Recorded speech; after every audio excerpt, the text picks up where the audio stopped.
So I think gaming is going down a dark path at the moment, and personally I don't think we're ever going to come out of that dark path, and I want to talk about it because there's a particular thing that I really don't like in gaming, and that is a Game Pass. So to start us off, we can potentially point our finger straight at EA being the catalyst of cancer when it comes down to the gaming, because back in 2014 they was the first to trial run as such the idea of asking you, the gamer, to give them a monthly subscription plan to get access to a bunch of games. Now, granted, they didn't give you all the AAA titles from the get-go. They gave you some of the previous titles, the ability to buy the new titles at discount, and then later they would also come into the Vault, which I think it's EA Access, that they had a Vault, and now it's EA Play. I think that's the way it went. So anyway, that came out in 2014. It came to Xbox, tried to come to PlayStation, but strangely enough, PlayStation turned around and went, we don't think that's a good value for the gamers.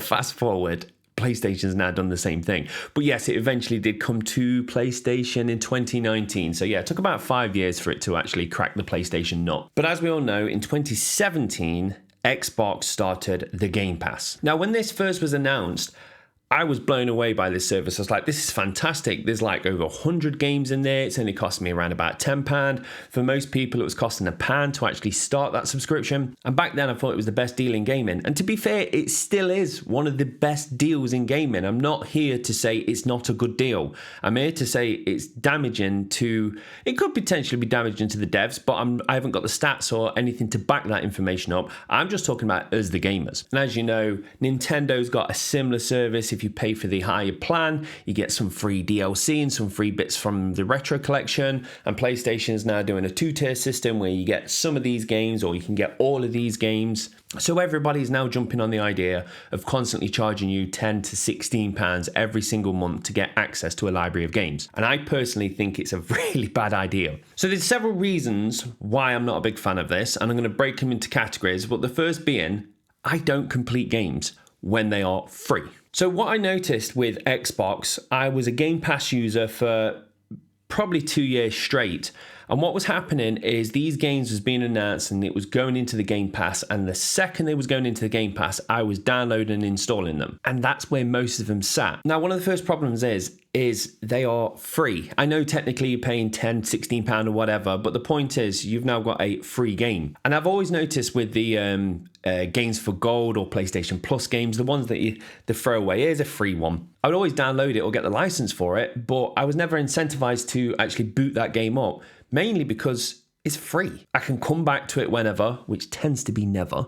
But if I take my own cash, my hard-earned cash, and I even buy a £3 indie game, I will go and play that game because I've committed coin to it. It's like buying a game is a commitment. I have said, yes, I will buy this, so now I will conquer this game. So with them being completely free, you get overwhelmed with too much. Now, to me, it's like walking into a all-you-can-eat buffet. You could see one person walk in and they would just go, you know what, I'm just sticking to all the types of pizza and I'm only doing pizza. And you'd be like, you, sir, are an idiot because there is so many different genres of food in here. You've got your Italian, you've got your Indian, get a bit of that curry down your son. Like all of these different plates that you can jump into, why would you just stick to one particular one? And in a buffet, that makes sense because you're not there to complete a genre of food. You're just there to just consume as much as you can, as quick as you can. But I think the same thing applies to a Game Pass. And like I say, when I say Game Pass, I'm not aiming this at Xbox, I'm aiming at anybody. But the point is, you install a game, you boot it up, and something else shiny comes along, and you're like, well, I've got my plan, so I'm just going to get a bit of that and I get a bit of that. So what I noticed I was doing is I was jumping between games and never actually sticking to a particular game because one, I've not actually put any money into it. I'm not incentivized to complete that. It's free. And there's something else shiny always coming along. So as I said, I had it for like 2 years or so, and I noticed I was just sticking my toe in every one of these games and never actually spending the time and effort to actually let the game set its hooks into me. And then I sold off my Xbox and I moved over to PlayStation, and I've been there for a good chunk of time. So I haven't had access to the Game Pass. Then came Christmas and Joe got me an Xbox Series X. So the first thing you do when you get an Xbox is you download Game Pass. So Game Pass was installed, 10 games came down, and I remember completing one of them. While the others I booted up and had a quick look at. Now that alone, I could potentially say it was probably cheaper to buy that one game than it was to download the 10, fail on 9 of them, and just complete one. But again, I'm not really that bothered to say if it is or isn't a good value for money. But all I think is you just get overwhelmed with what's in there. So just think as when you was a kid, you only had access to a handful of games. So those games you played you got every last drop out of it, and then you played it some more. Now, I'm not saying that means you should get a game and play it 15 times, because then you'll get burnt out and probably hate the game. But the point is, as a kid, you potentially had this many games and you enjoyed it. But then you probably know the rich kid that had every single game, and that kid never played them all. And again, that is the Game Pass. The second thing that I find really worrying about the Game Passes is it stops me buying games. Now, personally, if there's a chance to get a game physical, I'll always get it physical, because I like to sell a game once I've completed it and get a little bit of money back. But as I can tell now, digital's crept more and more into my life. I'm at this point where I think I'm about 66% of my collection this year has just been digital. But what I did notice is, obviously some digital games come out, there's no chance of them being physical, the small little indie runs. So on Xbox, I would always sit there buying my digital smaller indie games for around about £10. And when Game Pass came out, that kind of stopped. Reason being is I would buy a game for £10 and then 2 months later it would show up in the Game Pass. And then I'd feel bad that I've wasted my money when I could have just got it for free. And once you've been burnt once or twice by that, you start looking at games, and when somebody announces a game, you look at it and you go, okay, that to me screams Game Pass. So you go, I'm not going to buy it because it's eventually going to work its way into Game Pass. And to me, it was something I really hated about when I was in the Xbox ecosystem, that I wasn't buying these new games and getting excited and supporting the devs by going, yes, I like what you're making, I like it, here's the money. I was going, that looks all right, I'll just wait until it's free. But then, as I said, I sold the Xbox and I moved over to PlayStation, where there was no access to this kind of game subscription. So I had to buy all my games, and I've been doing that ever since. And I've really enjoyed gaming again, because I'll buy a game and I'll complete it all the way until the credits, or I'll go, do you know what, that was a bad purchase, it's not my cup of tea, and I'll put it onto the rejection pile. But the point is, I'm going through my games that I'm actually purchasing. Now, PlayStation has turned around and gone, we're going to start doing a Game Pass. And I've just been out and purchased Night in the Woods, which cost me about £10. And the second I purchased it, I installed it. I was like, I can't wait for this game. And then Joe was like, I might go and get PlayStation Plus Essentials, the free one. What are the names? Premium and Extra. So I think Extra is the one that you get a good amount of games, and Premium's top tier. So she's like, I'm going to get Extra. So we jumped into Extra and looked at the catalogue and was like, there's a decent amount of games in there, and it is a decent value for money. But I was like, please do not have Night in the Woods in there. Please don't be in there. Luckily enough, it wasn't. But now that fear that I used to have on Xbox of I don't want to buy it in case it turns up into the Game Pass has now followed me over to PlayStation. For the last 2 years, I've really enjoyed it not being an option. If I want that game, I got to buy that game. As simple as that. But now I'm like, ooh, do I buy that game, or it might turn up in the Game Pass? And one of them that's in the PlayStation Pass at the moment is Witchwood. Now, that's a game I was more than happy to buy. Once I completed Night in the Woods, that was to be my next game. It's potentially still going to be my next game, but now we've got it in the actual subscription plan and it's free. So I could easily just go, well, I'll just play one of these other games at the moment because it's there, it's free. I've not spent money on it. And to me, and it all depends on obviously the gamer, if I buy a game, I tend to jump on it there and then. I won't buy it because it's on a deal and then sit there for 2 months or 6 months or a year, because to me, I'll be like, well, that was a waste of money. If I'm not playing it, a deal is not a deal if I'm not going to enjoy it. So yeah, I am generally worried that PlayStation's obviously copying the Xbox system, and now I have to second guess my purchases. Now, the third thing I'm worried about, and this is mainly aimed at Xbox, is if your bread and butter used to be making highly polished games that you went, please give us £40 to £50 for, then turns to you saying, could you please keep paying for this every single month? That means your obligations to what you're building changes. So originally you would want this game to be stellar, so everybody went, oh my God, you have to buy this game. And from that, people purchased it and you got your squiller. Now, if you want somebody to keep paying for this subscription, obviously one is to keep putting games in there to forevermore keep people buying it every month. But at the same time, if you're making a game, you don't want to make a nicely high-polished 12-hour story experience and just go, there you go, because the people will consume it and it is done. What you want is a game that will span months, which will not be able to complete. So look at Xbox at the moment. You've got Forza and Halo, which is the heavy hitters. They're games you don't really complete, and they're heavy online. So I'm worried if you depend on that subscription money, then you will tend to make games that will better keep people paying for that every single month. So we're going to be seeing potentially more games that are got seasons involved, or you got the let's go and log in every day and check in to get your reward kind of games. So I'm just worried that the quality of games will drop. Now, don't get me wrong, some games live outside of it, like Xbox don't own it, PlayStation don't own it. It's just a third-party dev, and they're like, yes, I'll take the X amount of money and you can have that. So yes, there's still always going to be them small 6-hour to 12-hour experiences, but the point is, the guys at the top that are pouring in, at this point, they're looking at billions of pounds for these giant AAA games. They're going, we want to get the maximum amount of money out of it, so we want you to not just complete it in that month. We want you to keep buying it every single month. And then the worrying thing from that is it then becomes the norm. Now, take DLC. When I was playing back on the 360 days, DLC wasn't really a big thing. And I think, if I remember rightly, it was Horse Armor from Bethesda, which was the first one to say, give us a bit of cash and we'll make your horse look a little bit different. And back then, people purchased it, but a lot of us was like, I'm not giving you extra money just to be able to change the colour of this. Like, I'm not that bothered. But they stuck with it. They kept giving us DLC until it became the norm. And the worst thing is, the norm hasn't got to affect us, the older gamers. What it needs to do is when the new gamers come in, they need to see it as the normal and continue doing so. So this is why DLC, I think, got so big, is because the younger generation came in and went, well, this seems to be the standard. So yes, let's continue buying DLC. And now obviously you've got things like V-Bucks, people just buying in-game currencies because it's the norm. And I've noticed already that when I'm on Twitter and I can see a younger user, as soon as a developer posts a trailer, the question will be, is this Game Pass? Is this coming for free? Because it's becoming the standard of just saying, I want that for free. And I think that must be soul destroying as a developer to spend years making this beautiful game and then posting it and saying, look, I've made this game. And then the comments are, is it going to be free?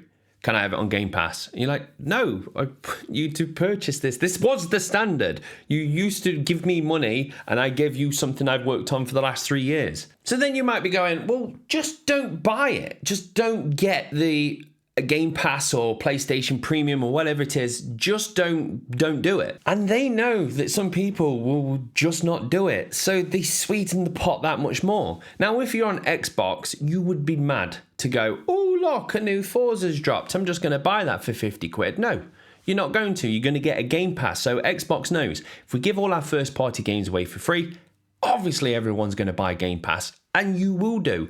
And I thought, well, that's fine. PlayStation, I can't see going, oh, here you go, here's all our brand new games. So I was like, okay, this might be a little bit safer on PlayStation. But then they've just turned around and gone, you can get Stray for free. Stray's a game I've been waiting for so long now, and I was excited for it, and I was like, yep, I'm going to be buying that day one digital, off we go. And now PlayStation's turned around and was like, well, you can have it for free. I'm like, oh, so I'll buy your subscription, and then I'll only do a month. And that's how I tend to use these subscriptions at the moment, and I do really enjoy it when I do that. So with Xbox, if I ever get the subscription plan, I will get it for a month, and it keeps me on track. It keeps me going, well, I've only got it for a month, so I'm not going to install 200 games, but them 3 look quite delicious. So I'll install them, and I'll try and get them 3 done. So I feel like it can work if you stick to only having it for a certain amount of time. So with PlayStation, my plan is to have it only for that month, complete Stray within that month. And this is another one. Things like Stray, I would definitely complete within a month because it's a small game. But this is why they want to make games that span 2-3 months. And I think what will happen is more of these kind of games will creep in. But the other thing that annoys me now is I will not own Stray. Now, there's an argument to be said that, oh, if you buy a digital game, you never own it, because when we're on PlayStation 7, you might not have access to it, and therefore you never really owned it. Yeah, that I can completely agree with that argument. But take something like Kenna that's on the PlayStation 5. I went out and purchased it straight away digitally. Love that game. If you haven't played it, please, please do so. It just reminds me of the perfect sized games where they're not over the top. There's not stuff that's added in there. Anyway, I'm not going to gush over that. But the point is, I purchased it. I completed it from start to finish. Absolutely adored it. That was 6 months ago, maybe even, I don't know. But that was some time ago.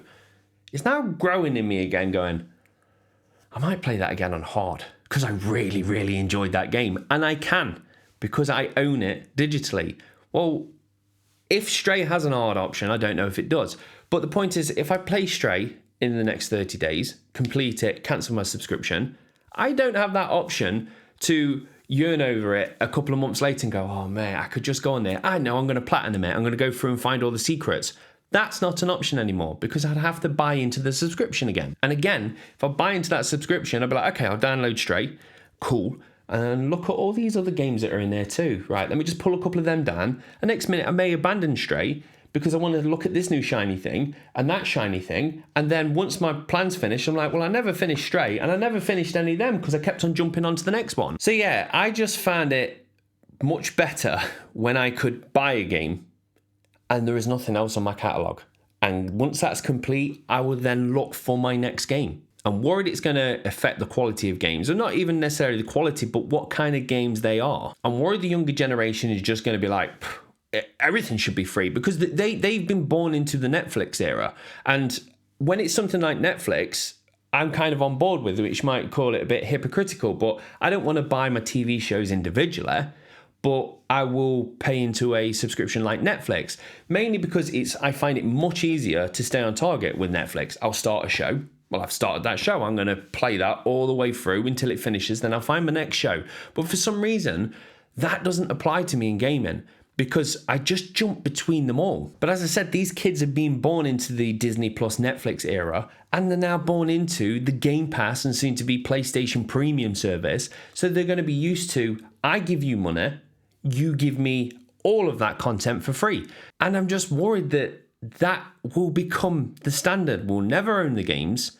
They will eventually leave the pass. And oh my God, if a game leaves the pass, then that's gone forever. Because if you've played it, you've played it. And then if you yearn for it later, you go, oh, it's gone out of the Game Pass. How much is it now? 15. I'm not paying 15 quid for it. It was in there for free, and I got all them games, 100 games for a tenner. I'm not paying that for 15 quid. And it starts to change how we think about games. And I generally am worried about it. I think it's a horrible thing. And if there was a button I could press and it would get rid of that service, I would hit it. I think it is a great service for parents. I think if you've got a couple of kids and they're like, I want this, I want that, you can't be going out buying £50 games. That's crazy. Like Jess at the moment, I was like, I'm going to buy her games, okay? But kids' games are very hit and miss. That's another topic in itself. Most of the tie-ins to TV shows and movies are terrible, really, really bad. But I've been burnt. I bought that for £10. I'll get that for £20. And Jess like, no, I'm not that bothered. So then I've been playing Apple Arcade, which has got free games on it. We've loved it. They're in there for free. So I think there is a time and a place for something like that. I would always get a Game Pass or premium plan or arcade plan, whatever you want to call it, for a kid. Because they constantly jump in between different things, and there is no way you can keep up buying them games that they want. So there is a time and a place for it. But they don't want to make a service that's aimed for kids. They want to catch everyone in that net. And they are catching us all in that net. And I don't want to be in the net. I want to be in the pond. I want to swim about, and I want to buy my games as and when I see fit. So yeah, I don't like the Game Pass subscription. I think it's dangerous. I think we're heading down a bad path once again. And the trouble is, I've been doing these videos for so many years. I've always gone, vote with your wallet. We shouldn't buy this kind of content. We shouldn't support this behavior. And we do. And you could say it might not be us. The old in the tooth gamers that have been around forever and a day. It could be the kids, but I don't care who we're blaming. All I'm saying is it never changes. And when something starts, we kind of go down the path. The only thing we've beat, the only two things we've beat ever is loot boxes. We kind of knocked that on the head. But we had to get Congress to step in for that one. So they'll probably still exist in some form, but we kind of pushed them aside. And that time, again, EA, when they tried to say, well, yes, you can play online, but you've got to pay us for an online pass, which will be free if you buy the game brand new. But if you buy it secondhand, you're going to have to pay us again to get online to the servers. We killed that. But if they could have kept that going for a little bit longer, it would have been the standard. And then the younger generation would have saw it as the standard and accepted it. And it's happening all again. And I think there is no way killing this because, as I said, this pass has been going since 2017 on Xbox. PlayStation saw it and gone, I want in on that action, and it's going to become the thing. And I won't buy into it. But as I said, I will buy into it every so often. There is going to be a game that I will see that's for £25, and it will be in a plan that only cost me £15 plus a couple of extra games that I am interested in. And during that time, I'll go, oh, obviously I'm going to do that. And then I'll jump into it and I'll half play some of them games and I'll ruin them. The game that I'm after, yes, I might stick to that one. But all the other games, I'll step my toe in there, step my toe in there. And then fast forward a year, they're like, oh, have you played that game? Did you play Tunic? And I'm like, well, I dabbled on it. Yeah, it's quite good. Whereas if I would have purchased it, I'd be like, my God, Tunic's the best game ever. By the way, I've not played Tunic yet. I'm waiting for it to come to PlayStation. So yeah, I can't tell you if it's good or not. But luckily enough, we had a issue with some money not long ago, and I had to sell Joe's PlayStation 5 on my Xbox One X. So I have no access to Xbox. If I had, I would have been on Game Pass for Tunic. So there's always going to be these hooks that keep coming out. But yeah, I think I'm just repeating myself at this point. I think it's dangerous. I'm worried about it. And I think it's the future. So we're buggered. So that is me done and dusted. But what I will say, though, is if you're having trouble staying on top of your game collection, you should join a website like GamingUnity.com, where you can actually go on there and see a list of everything that you need to buy. And then you go, right, I need to do these games. Let's go through the to-do. Oh, I'm playing it at the moment, so these I need to get done before I go out and purchase any more games. And so forth. Keep moving it across the collection. I've explained it in a previous video. If you haven't seen it before, my God, if you go to this website right now, there's a 90% chance that your day will get better. That's how good the website is. So go check out GamingUnity.com, play Puzzle in Pixels, because everyone's sat there scratching their head going, what game is that? What game is that? So that's me done. Thank you very much for watching a gloomy video, and I will continue to try and talk about topics every single Friday. No promises, but I'm going to try my best. Thank you for watching.